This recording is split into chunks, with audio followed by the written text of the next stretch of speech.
भीम जयानी नावाचा मोठा बिल्डर आहे ठाण्यामध्ये. या भीम जयानी नावाच्या बिल्डरनी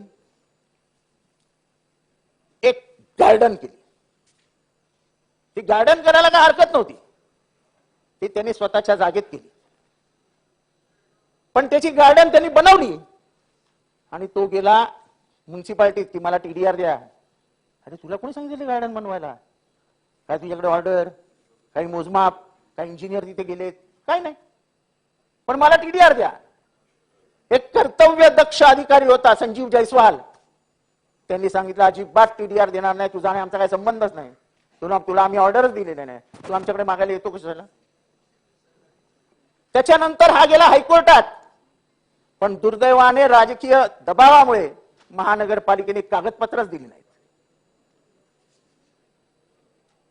आता जर कोर्टाला कागदपत्र मिळालीच नाहीत तर एवढ्या मोठ्या जागेचा टीडीआर हा भीम जयानीला मिळणार का? मिळावा?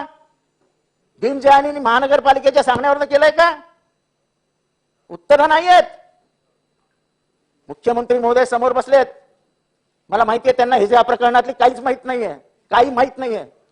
या भीम जयानी प्रकरणामध्ये चौकशी लावा.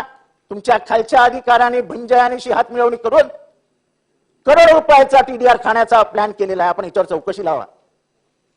अध्यक्ष महोदय,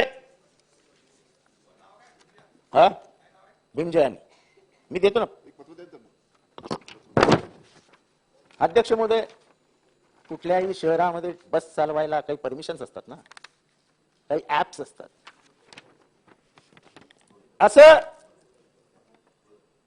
सिटी फ्लो आणि मायलो अशा 2 बसेस आमच्याकडे चालतात without any licence from the transport department. There is no licence from the transport department. आणि आपल्या साध्या ज्या गाड्या आहेत त्यांना गिराईकच नाही. आपल्या महानगरपालिकेच्या गाड्या लॉस मध्ये जात आहेत आणि या सिटी फ्लो आणि मायलो हे खिसा भरतायत. एकही लायसन्स नाही, त्यांना अधिकार नाही, पण त्यांना कोण पकडत पण नाही. अध्यक्ष महोदय, हा धक्कादायक प्रकारे ठाण्याच्या मेन रोडवर चालू आहे.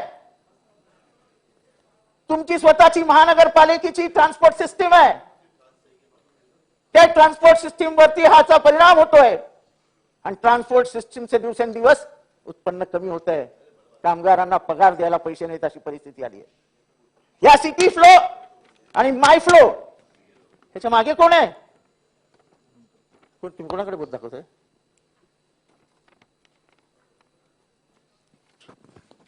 जरी आरटीओनी काही नोटीस वगैरे दिली तर तो माणूस घेतो आणि खाली टाकून देतो आणि तिचं दररोजचं काम चालू. शेवटच्या मुद्द्याकडे आलो मी. अध्यक्ष महोदय, आमच्याकडे जीतो नावाची संस्था आहे. जीतो अध्यक्ष महोदय, आमच्याकडे जे काही येईल ते जीतोला जातं. अध्यक्ष महोदय, आमच्याकडे 10 मजल्याची लाखो स्क्वेअर फीटची बिल्डिंग बांधली गेली, 1 रुपयाने जीतोला देण्यात आली. सामाजिक संस्था आहे, पण अशा अनेक सामाजिक संस्था आहेत. ठाण्यामध्ये जे काही सामाजिक उपयोगासाठी येतं ते सगळं जीतोलाच द्यायला पाहिजे असं काय लिहून ठेवले? सगळं जे काय ते जीतो. हा कोण आहे जीतो?